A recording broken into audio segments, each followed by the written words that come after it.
Good afternoon, everyone. So, as you know, the class for today is abnormalities of purpurium. Before we start the class, I'll give you a case scenario. See, when you do a MBBS, you may be a medical officer in a corporate hospital, your own practice, PHC or CHC. So, there may be many patients who come to you within purpurium, that is within 6 weeks of their delivery, and they may come to you with certain unique problems.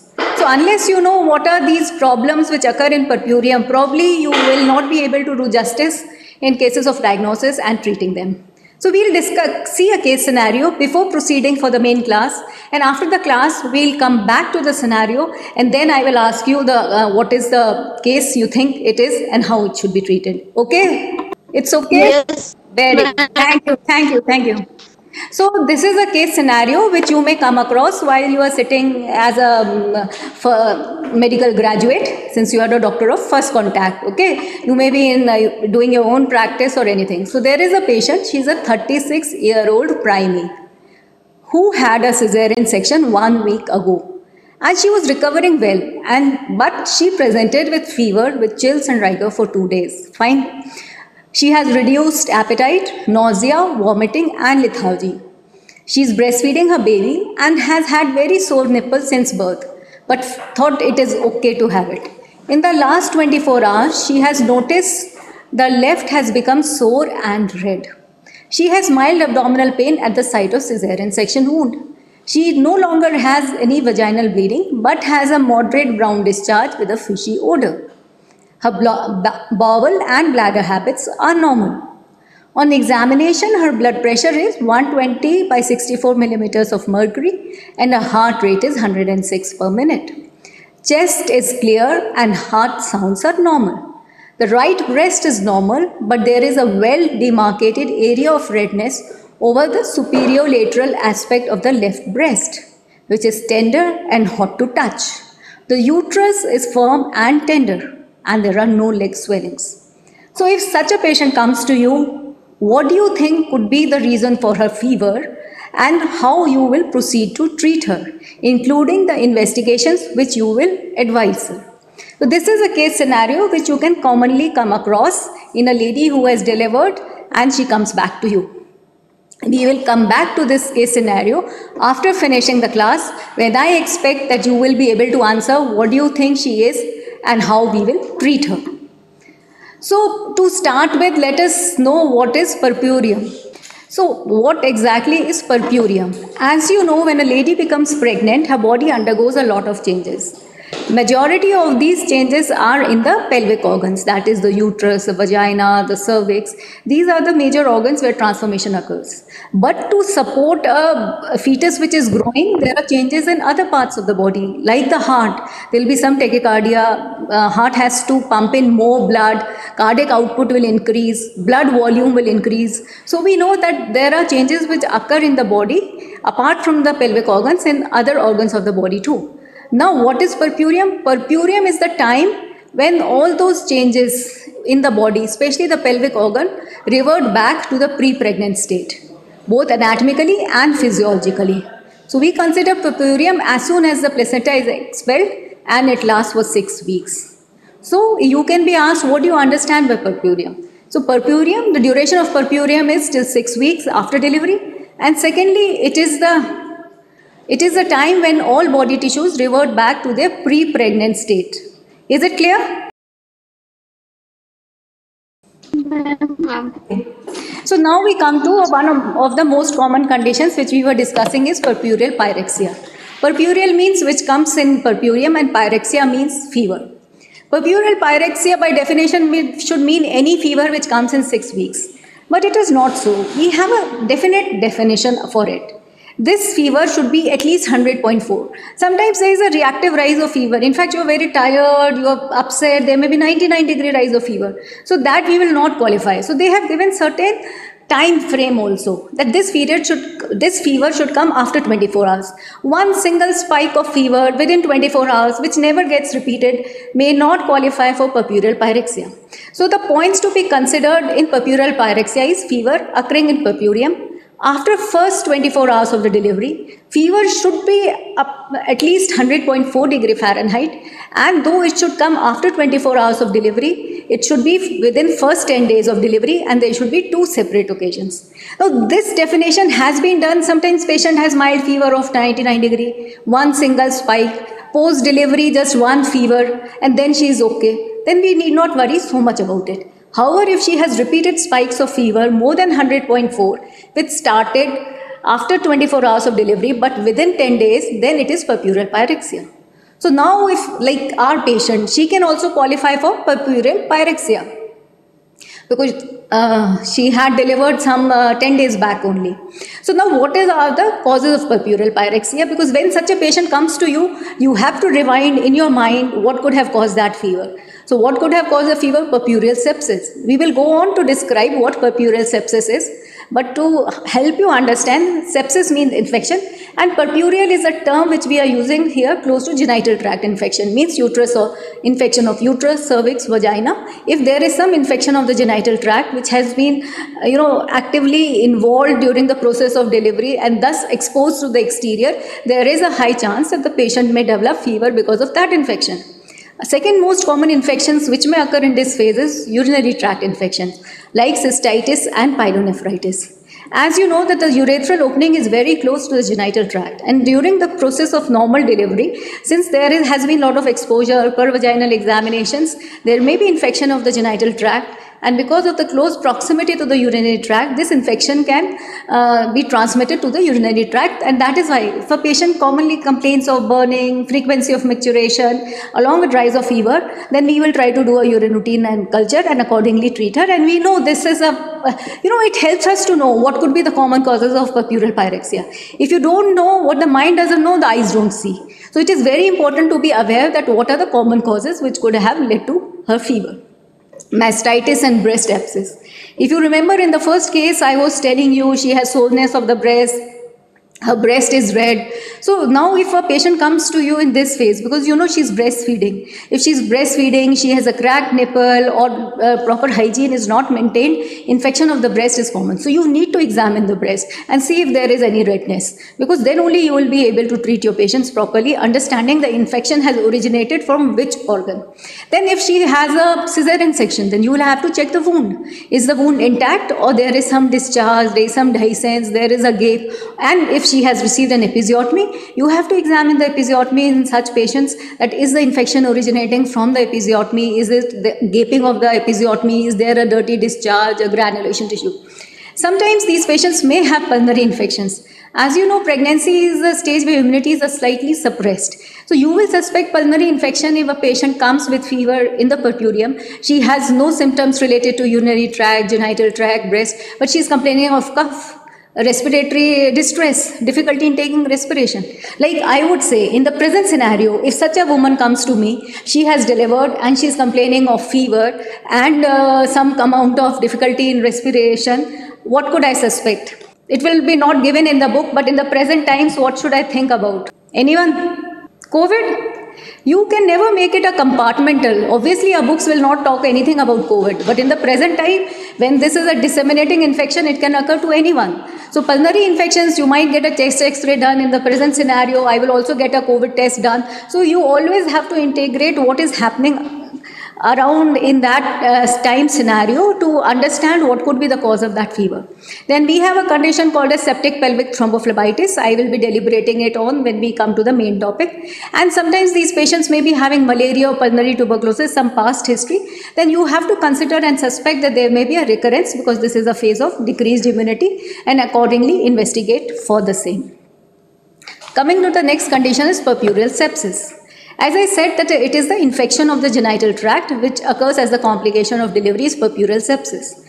You know, uterus contains the endometrium, the myometrium and the parametrium. So infection of the uterus may be limited to endometritis, to the endometrium. It is endomyometritis, both endometrium and the myometrium, or it may include whole of the uterus, including the endometrium, myometrium and the parametrium. In fact, it can spread to the surrounding tissues. Sometimes puerperal sepsis may be mild enough to be treated in OPD with few antibiotics, or it can be a life-threatening condition where you need the patient to be admitted into the ICU and there may be multi-organ failure. So when we speak of sepsis, please understand the spectrum of disease may vary from mild to severe, severe which is life-threatening, mild which can be treated on OPD basis.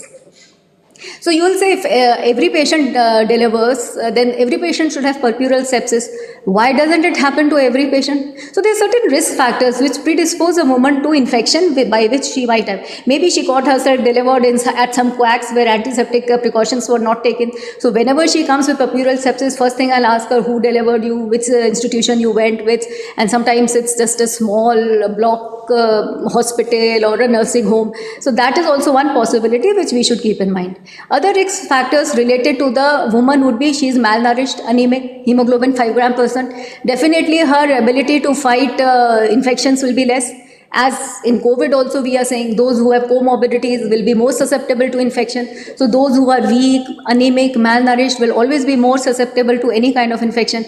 If there is premature rupture of membranes have broken. So that was a layer which was preventing the uterus from the infection. If it is an immunocompromised mother, she may be suffering from HIV, any other disease. So she becomes immunocompromised. If there is a prolonged rupture of membranes for more than 18 hours, that means the interior of the uterus has been exposed to the outside environment more than 18 hours. There may be repeated PVs also, which can predispose to infection. And so these women are more likely to develop puerperal sepsis.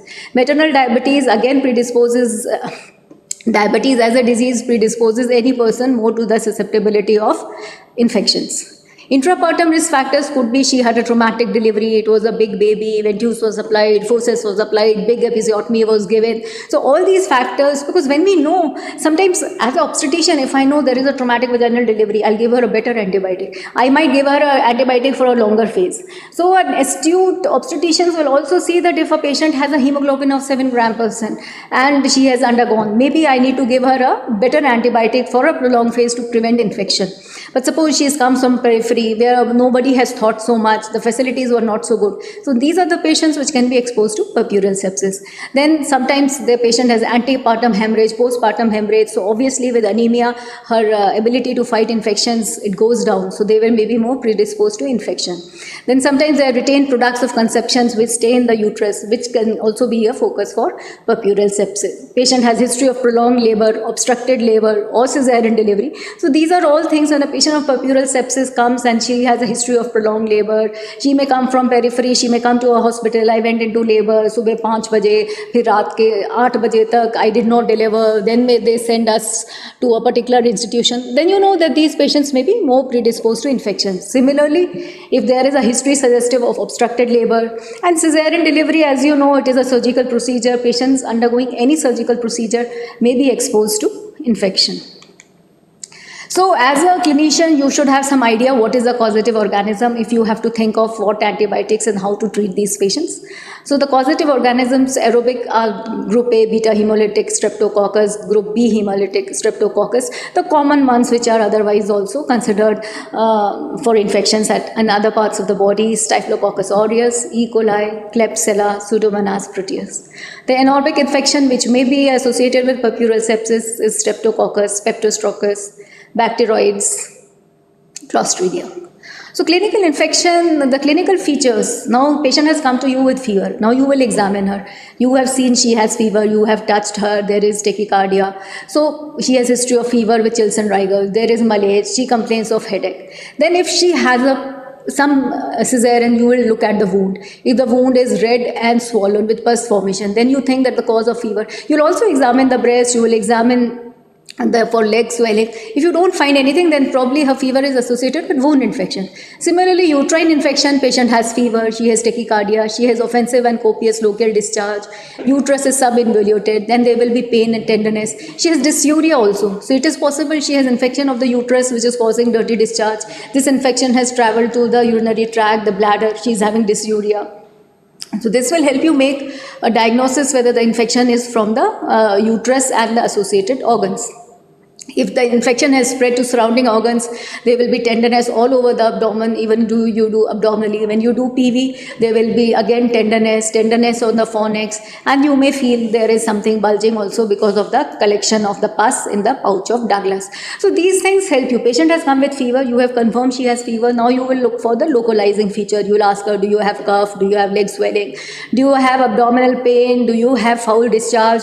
Then you will examine her, you will see her breast, you will you may auscultate her to see whether lungs are okay, there is no pulmonary infection. You will do abdominal examination to look for tenderness, to look for the height of the uterus. Then you will do a vaginal examination. You will examine whether there is dirty discharge, whether the vagina and the cervix are reddened, hot, dry. Then on per vaginal examination, whether there is tenderness. All these things will help you to identify that how much is the infection limited to the uterus or it is spread to the surrounding organs. So the investigations which have to be done after you have taken a thorough history and clinical examinations in any patient where you suspect purpural sepsis is, you will take a high vaginal and endocervical swab cultures. And as I said, even if you think it is purpural sepsis, you will send the urine for urine analysis and culture. A complete hemogram is very important. You will know whether she has anemia. You will know whether her TLC count is raised. From the DLC, you can know whether it is polymorphs which are raised or it is the leukocytes which are raised. So these are the common things which you will do in any patient you suspect infection. A pelvic ultrasound in this particular patient is very important, especially to look for retained products of conception and if there is any cystitis or any other features in the surrounding organs. X-ray chest may be done to look for any pulmonary infection and blood, urea and electrolytes. So these are minimum infections, these are minimum tests that you need to do in any patient. As far as sometimes people say, well, should we do CT, MRI? Per se, they are not required, but suppose the radiologist say there are some findings seen, but they cannot be clearly evaluated, maybe better evaluated with CT or MRI. In those cases, otherwise during examination or during your theory, you need not write CT, MRI for every patient. An ultrasound, if done properly, should be enough. If there are any doubts, it can be further clarified by doing a CT scan or a MRI. So treatment of this patient is that if it is severe infection, isolation of the patient or basically hospitalization of the patient may require. See, for every disease, there is a specific treatment and there is a supportive treatment. Supportive treatment is to look after her basic health. That is, give her adequate fluids and calorie. If she can take it by mouth, give it by mouth. If not, then give intravenous. If there is anemia 7.4 gram %, then probably we will give her injectable iron. If there is anemia 5 gram %, I will give her 1 unit of blood. If there is anemia 9.4, maybe I can just give her tablets. But correction of anemia if it is. And if there is no anemia, her hemoglobin is 11, then you don't need to give her, or you can just give her some multivitamins and nutrients. So depending upon the patient condition, see, the specific treatment for infection is antibiotics. So I've written antibiotics, gentamicin and clindamycin. What kind of antibiotics? We'll start with broad spectrum antibiotic, which covers gram-positive, negative and anaerobe. Maybe if she's admitted, then I'll give her I will give her cefotaxime plus metrogyl. Then when the culture reports come, if they are sensitive to this, it is okay. Or I can change the antibiotic as per the culture and sensitivity. So the specific treatment for any infection would be antibiotics. Oral, injectable will all depend upon the gravity of the situation. And the supportive treatment would be take care of her nutrition, take care of her hydration. If there is anemia, you correct it. If there is urinary retention, you put her indwelling catheter. So these are all supportive treatment which you can enumerate when you are asked about it. How will you treat the patient? Madam, patient has infection, so we will give her antibiotics, and plus the supportive treatment will be to take care of her hydration, her nutrition, her anemia. So this is how we treat any disease. So now we come to next condition, which is subinvolution. When the uterus does not return to its normal shape and size in the required time frame, it is called subinvolution. And what is the required time frame? After 2 weeks of delivery, uterus becomes a pelvic organ. You can't palpate it per abdomen. And after 6 weeks, it will come back to its normal size. Okay? So this is the general rate of subinvolution. But there may be many conditions where there may be a subinvolution. Now some of them may be physiological, grand multiparity. We have patients here coming having 10, 12 children. So in that case, uterus itself is hypertrophied and it may not regress to that particular size which we see for a primipara or a nullipara patient. Then there may be over distension of uterus in twins, so its rate of regress may be slightly less and we may think it is subinvolution, but these are physiological causes which will not need any treatment. Sometimes uterus has been enlarged because of hydramnios, so subinvolution may be noticed. Then mother is not of very sound health, so also subinvolution may occur. In patients of cesarean section it can occur, in fibroid it can occur. But in these cases it will be just an incidental finding that uterus is not regressing normally, patient will not come to you with a particular complaint like pain, fever, dirty discharge. But when patient comes with complaints like pain, fever, dirty discharge, and we find that the uterus is not involuting normally, then we have to consider problems like retained products of conception and uterine sepsis. So generally a pathological subinvolution, patients will present with abnormal lochial discharge. They may be irregular or excessive uterine bleeding. They may be irregular cramp-like pain in cases of retained products or rise of temperature in sepsis. The signs, as we said, uterine height will be greater than the normal for that particular day on the purpurium, and there may be presence of features responsible for subinvolution may be evident. Like there is lochial discharge, the uterus is tender, the vagina appears red, hot, dry, then you know there is infection. And to rule out retained products of conception, we will have to do an ultrasound also. See, apart from it, as we have told you, for purpureal sepsis, all those investigations that you have to do, you will send a high vaginal swab culture sensitivity, you will send a urine routine microscopic culture sensitivity, you will do a hemoglobin TLC, DLC, ESR, you will do a urine electrolytes to see that this infection has not spread to surrounding organs, and obviously you will do an ultrasound, because if the ultrasound shows any retained products of conception, then that too has to be tackled under antibiotic cover. So the treatment for this condition would be antibiotics if it is simple endometritis. If on ultrasound we find there is retained products of conception also, then under antibiotic cover we will have to remove those retained products of conception.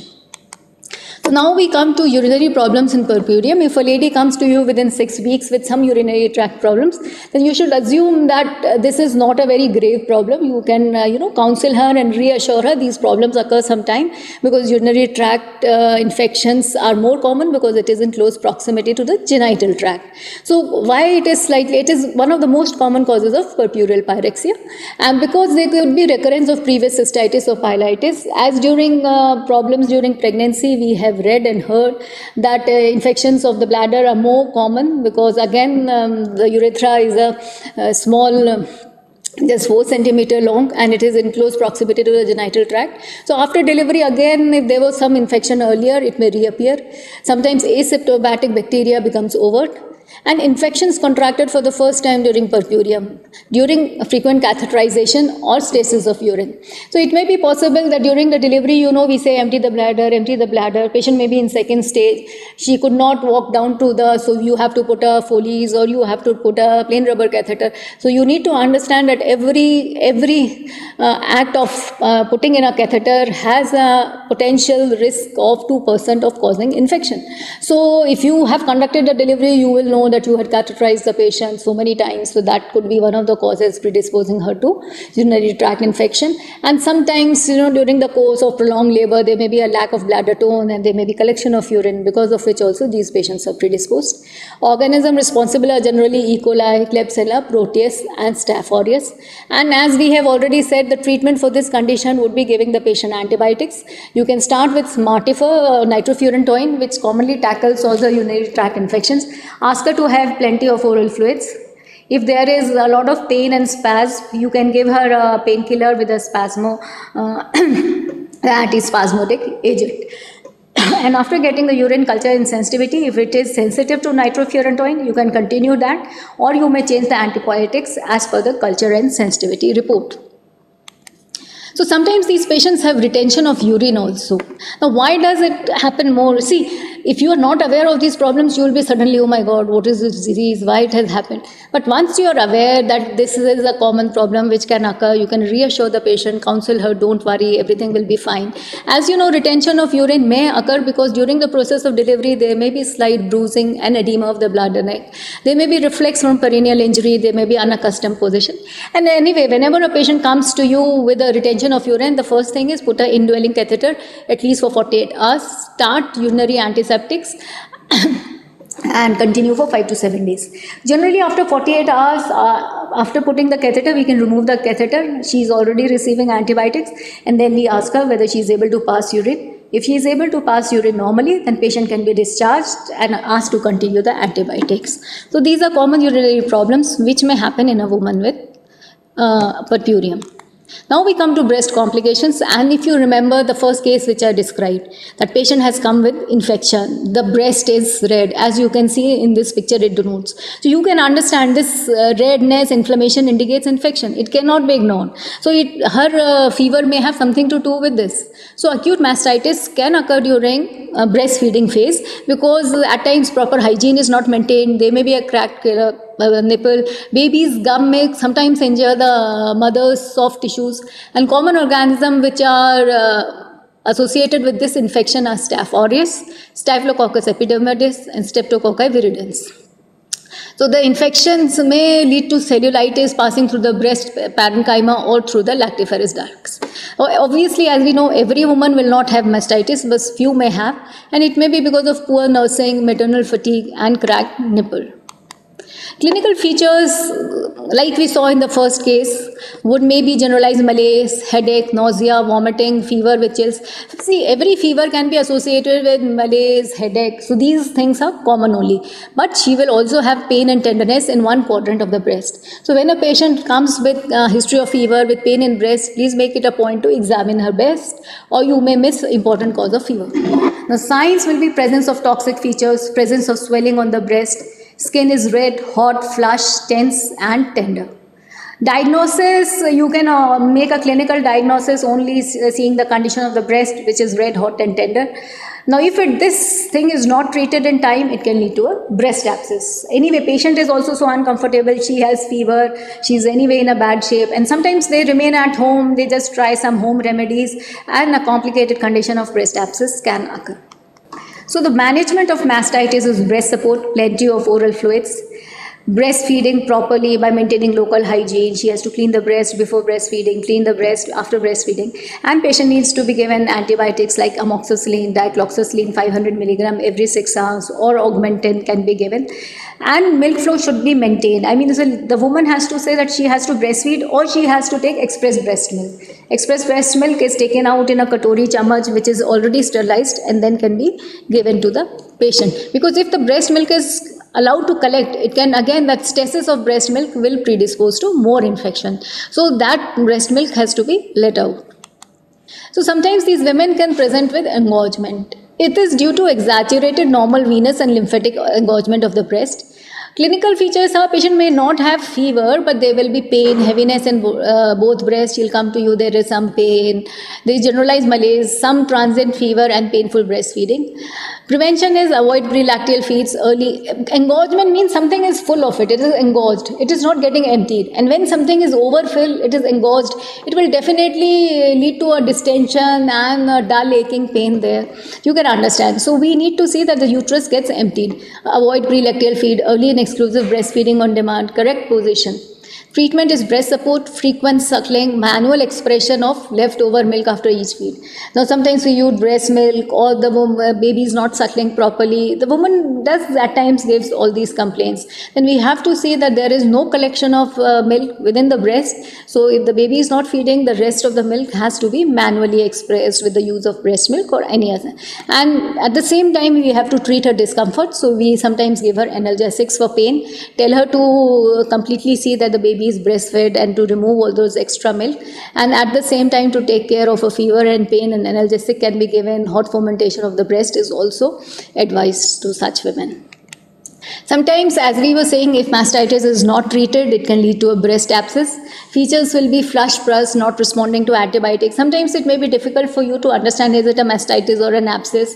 You may start with antibiotics, but it is causing no relief to the patient. Then you have to understand it is an abscess. Pus collected anywhere in the body may not respond to antibiotics. So there will be this brawny edema of overlying skin. It will be marked, tender. Fluctuations will be seen because there is collection of pus.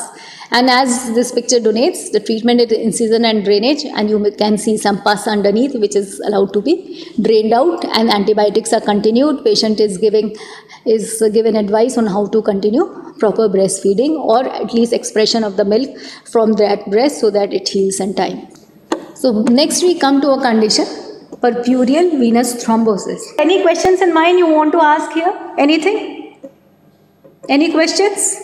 So I believe there are no questions. We'll go ahead with purpureal venous thrombosis. So as you all know that pregnancy is a thrombogenic condition. God has made it like this. We knew that at the time of delivery there will be a blood loss. So generally during pregnancy also, you know that there is an increase in clotting factors and decrease in anticoagulant factors, and that is why we know that pregnancy is a thrombogenic condition. And after delivery also till 6 weeks there is increased chances of thrombosis, and if she is immobilized or there are certain other conditions, these women are predisposed to puerperal venous thrombosis, and this includes deep vein thrombosis, thrombophlebitis or pulmonary embolism. So as you can see, the symptoms will be pain in calf muscles, edema in legs, and local rise of temperature, and Homan's sign. You must have read it earlier that if we dorsiflex the feet, there will be pain in calf muscles, because as the vessels will be compressed, there will be a pain because they are thrombosed. Mainly investigation done clinically these days is Doppler ultrasound. It is a good investigation and it will confirm your treatment if you suspect deep vein thrombosis. Pelvic thrombophlebitis, see, I'll now like to just share an experience with you. I remember some time back I was called in neurology ward, and there was a patient who had cerebral vascular accident. So the JR who was showing me the case also told me that this patient had delivered some 4 weeks back. And that boy only told me, madam, she has some swelling in the legs. What I am trying to highlight here is you may find a finding. You may notice a finding, but you may not know the importance of that finding. And that is why sometimes the treatment gets maybe not started well in time. So when he told me that there is a swelling in the leg, I noticed, yes, there was a swelling. She was in puerperium. I advised a Doppler ultrasound of both lower limbs. And it came out she had deep vein thrombosis. And why was that cerebrovascular accident? Because there was an embolysis. There was an embolism from this deep vein thrombosis. So now that patient was started on anticoagulant. So whenever a patient suddenly comes with a CVA in puerperium, we have to consider deep vein thrombosis. We have to look for any signs of calf tenderness, and if possible do a Doppler ultrasound to confirm the diagnosis. But then, as I had said, even if you notice a swelling, you may think it is normal edema, something may be happening to her, and she may be coming to you with CVA, and you may not be able to give her the right treatment if you are not aware of these problems which may be seen. I have till now maybe seen some 10-20 cases of, you can understand in my 25 years of experience, I have seen 20 cases or 30 cases at the most. So it's not a very common condition, but keeping it in mind helps us to, because it could be a life-threatening condition. There could be pulmonary embolism from a thrombosis, there could be a cerebrovascular accident, but even if it occurs and treatment is started well in time, the patient can come back to normal. So, and sometimes when we know that this patient is at high risk of deep vein thrombosis, there are women, we had a lady, 130 kilo, 110 kilo, cesarean done, immobilized. So knowing the condition, she's obese, she's immobilized, post-surgery, sometimes we start these patients on prophylactic anticoagulants. So we have to consider which are the high-risk patients for deep vein thrombosis, sometimes giving them prophylactic drugs, and sometimes being aware of this, even if deep vein thrombosis has occurred, and if we start treatment on time, we can prevent complications. So pelvic thrombophlebitis is in the pelvic veins. So it may develop on second week of puerperium associated with mild pyrexia or fever with chills and rigors. And again, as with fever, it is associated with headache, malaise, tachycardia or toxemia. And the investigations will be same as we do for all fever investigations, but urine routine culture sensitivity will come sterile, vaginal swab will come sterile, but blood count may show polymorpholeukocytosis. Investigations again are ultrasound, and if ultrasound is not very clear, then as per in consultation with radiologist, we can go and do a CT scan or a MRI. So as we see roots of extension of septic pelvic thrombophlebitis is that there is a clot, as you can see in right common iliac vein, which extends from uterine and internal iliac veins and into the inferior vena cava. Yes, we have seen such patients also. I remember there was a patient who had probably placenta accreta diagnosed on table. She had undergone a cesarean, and after cesarean she was running fever or something. And then when a pelvic ultrasound was done, it suggested septic pelvic thrombophlebitis. And then in consultation with physicians and all, we started her on anticoagulants and she became okay. So when a patient has fever, yes, an ultrasound can also help us diagnose septic pelvic thrombophlebitis, and then knowing the cause of fever, we can properly treat it. So management, once you have diagnosed the patient has venous thromboembolism, we will treat it in consultation with Department of Medicine, or sometimes we also take the help of CTVA surgeons, since they are more used to giving anticoagulants. We give bed rest with foot is elevated, we give analgesics, appropriate antibiotics.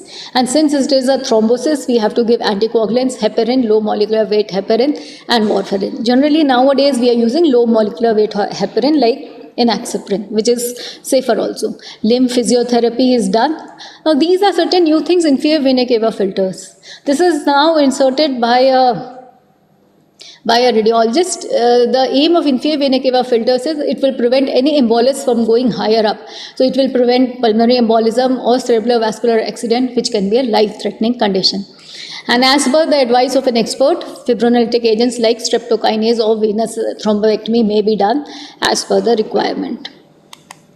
So now we talk about pulmonary embolism, which is in continuation with deep vein thrombosis only generally, because if that develops, then you know what embolism is. So it is one of the leading cause of maternal deaths in developed countries. And symptoms would be sudden collapse. Patient was doing well, sudden collapse. Acute chest pain, air hunger, and death occurs within a short time from shock and variable inhibition. And signs are, this patient was okay in the ward and sister may call you, she's suddenly complaining of pain, chest pain, and she's breathing difficulty, oxygen levels are going down, there is tachypnea, dyspnea, chest pain, tachycardia, hemoptysis and fever, and all this occurs suddenly. And maybe within 2-3 hours or even days, you shift the patient to ICU, because you don't feel as a gynecologist there is much you can do in chest pain, which is accompanied by air hunger. Definitely it is not for us to treat, but for us to diagnose and accordingly take help from a collaborative departments if we suspect it could be pulmonary embolism or any patient with sudden onset of respiratory distress. So as you know that embolism may start from any thrombosed veins which occurs in the pelvis and can travel upwards with the vessels and break off and get lost in blood vessels of the lung, as this picture denotes. If I had a laser, I would have shown it with that. So diagnosis of pulmonary embolism is still very difficult. A chest X-ray, ECG, arterial blood gas analysis, Doppler ultrasound may or may not help in the diagnosis of pulmonary embolism. Sometimes it is a diagnosis of exclusion. What I would say is practically if a patient was in the ward and suddenly complaining of chest pain, respiratory distress and all, I may suspect pulmonary embolism, shift the patient to the ICU for the critical intensivist to take care. They do a chest X-ray, but sometimes those embolus cannot be picked up by own X-ray, ECG, but these are the routine things which has to be done, arterial blood gas, Doppler. But probably the most specific investigations which are not readily available are pulmonary angiography. Pulmonary angiography, as the name says, it will be the study of blood vessels in the lung, and there you can find a clot or you can find an embolus, something which is obstructing. So pulmonary angiography, spiral computed tomographic pulmonary angiography can clinch the diagnosis, but I don't think so these things, and MRI angiography, but they will be only available in very specialized setup, and that too it has to be coordinated, that it is done very fast, and sometimes this coordination may be difficult to attain to come to a diagnosis. Anyway, even if you are not able to do a pulmonary angiography, we give supportive treatment to a patient who is complaining of respiratory distress. And suppose her BP is going down, you will give her cardiac massage. She's not able to breathe properly, you will give her oxygen therapy. You can suspect pulmonary embolism and start her on heparin bolus. Give IV fluids and maintain the BP. If there is tachycardia, maybe digitalis, it is for the critical intensivist to decide what to give. But as you can say that pulmonary embolism patient, what you will do, I'll shift to ICU, we will maintain her BP, we will give oxygen therapy, we will give heparin to the patient, and other such methods like embolectomy, inferior vena cava filters, etc. Will be decided by the specialist dealing in thromboembolic disorders. So now we come to psychiatric disorders during purpurium. I know these days everybody is suffering from psychiatric. COVID has its own problems on mental health, and it is better to acknowledge them. Some of you must be feeling let out, can't meet your friends, can't come to class. So mental health issues are always there, and it is better to acknowledge, accept and seek help than just think aise hi ho raha hoga ya kuch hai.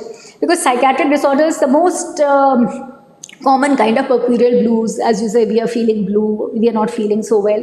So it's a transient mental illness observed 4 to 5 days after delivery. It is observed in nearly 50% of postpartum women. Maybe they have a baby, they don't know how to take care. Everything is, a mother gives birth to a baby and a baby gives birth to a mother. So it's almost like a second life for a mother. So she has her own anxieties, which can lead to depression, tearfulness, insomnia, helplessness, and sometimes maybe she didn't want the baby, or she doesn't know how to take up, or there is no extra help to her so that there may be some negative feelings to the infant. No specific abnormalities are there, and supportive care by family members, as we said, TLC, tender loving care, may be enough to bring her out of her blues. Then there is depression. It may occur in 10 to 20% of the mother. It is more gradual in onset over 4 to 6 months following delivery or abortion. It is due to changes in the hypothalamic pituitary adrenal axis. And again, as the family members may observe, there is loss of energy, appetite, insomnia, social withdrawal, irritability, and sometimes suicidal attitude also. Sometimes you think, ऐसे depressed हो रहे होंगे. But if a patient doesn't recover with reassurance and psychological support, then probably use of certain drugs like fluoxetine, etc. may be necessary, and you may take advice of a psychiatrist also. So postpartum psychosis is now a very severe form of psychiatric illness which can be seen in postpartum mothers, and it is seen in only 0.14 to 0.26% of the mother. Yes, I have heard about it. I have seen in one patient and heard about it in 2-3 patients which were in the ward, where patients just after cesarean started behaving in a very aggressive manner, and we had to keep the baby away from the mother because there is a potential to harm the baby or the mother herself, or she can jump out of the window. I mean to say, such things can happen, at least knowing them. Initially our windows didn't have a grill. Now we have a grill, so that at least if the staff nurse cannot see her all the time, at least there is no way that anybody can jump out of the window. It can be that dangerous. And onset is relatively sudden, and within 4 days of delivery. It is manifested by fear, restlessness, confusion, hallucinations, delusion, disorientation. Suicidal or infanticidal impulses may be present. I can't help but recounting another such experience. It maybe some 7-8 years back. I was walking down the corridor and I found that there was a lot of people surrounding a couple. The man was sitting on the floor and the woman was standing and shouting at him and scolding him, and man was in tears. It was a very pitiable situation, and other guards and patients' attendants were surrounding and seeing what is happening. There is a wife. It was obvious that it is a wife who is scolding the husband who is sitting on the floor. So anyway, out of pity, I called the man and I said, because it is unusual for a woman to stand up like this in the middle of the corridor in a hospital and start shouting on her husband. Then I asked him what has happened, and he was so tearful, and he said, I don't know what has happened. Last week only I have discharged her from here. She was okay. She had just delivered, and suddenly she had become like this. The moment he told me that she had delivered 1 week back, I could get the diagnosis, okay, it is postpartum psychosis. I counseled him. I said, don't worry. Sometimes it happens after delivery to women that they start having abnormal behavior. Don't worry. I asked a guard to take the woman to the emergency, call a psychiatrist so that she could be treated. So suppose if you're not aware that this is postpartum psychosis, the patient, it may be difficult to understand what is happening to the woman, but it is a known condition. It happens sometime. So we can readily at least, refer the patient to a psychiatrist and understand that with proper treatment that can resolve. So as I said, hospitalization is needed. Patient was admitted and started on antipsychotic drug as per the intervention of the psychiatrist. No estradiol was given, and ECT has to be given or not has to be decided by psychiatrist. Probably now we have very good drugs, so all these convulsive therapies, I don't think so are used so much, but it is as per the discretion of the psychiatrist what kind of therapy they want to give, because psychosis is a serious condition and beyond the purview of treatment by a gynecologist or an obstetrician. But yes, they can diagnose the patient well in time and refer to a psychiatrist. So this was my last slide. So as you know, pregnancy, delivery, puerperium is like a new birth to a woman. As I said, we'll go back to our first case. So now can anyone tell me what could be the likely diagnosis? Anyone? We'll end up with this case only. That is last. Anybody would like to say, after going through all the problems in puerperium, what do you think this lady may be suffering from? Since we've all talked about there is an area of redness over the aspect of left breast, anyone would like to speak what it could be? Are you? Yes? Acute mastitis. Yes. It is possible that I may not be able to differentiate between acute mastitis and breast abscess, but then it is good. You at least know there is some breast infection. And how would you like to treat this patient? If you We'll start her on antibiotics. Yes, so now it is so clear to all of you that now you think it is mastitis, you can start her on antibiotics. At the same time, you can start her on augmentin and BD for 7 days. Ask her to get hemoglobin, TLC, DLC, urine culture sensitivity, and come back to you with reports. Suppose she comes back to you with reports, there is some infection, but she is better after 48 hours when she comes back to you with report. And you have also seen her urine culture is okay, her ultrasound is okay, abdomen, everything is clear, and she is responding to it, and it is fine. Suppose she is not responding to the antibiotics, she says it doesn't help, you can get an ultrasound of the breast done to see if there is a collection or a pus, or if you feel in spite of antibiotics it is growing, then probably you can think about seeing if there are any fluctuations or pus collection, and you need to go for an in-season drainage. But it is very clear after the class that it is probably a mastitis, and if there is no fluctuations or cystic, it should respond to antibiotics. However, if she doesn't respond to antibiotic and it keeps on growing, abscess may have formed, and in-season drainage can be done. So very good. I think so you have understood something, and probably you understand that it is important to know these things, because I keep on repeating again and again, what the mind doesn't know, the eyes don't see. So even if a patient is coming to you, you have a finding, you may not interpret it correctly and hence not be able to treat it properly. So should I wrap up the class, or there are any doubts? Everything clear? Yes, ma'am. Okay. Yes, ma'am.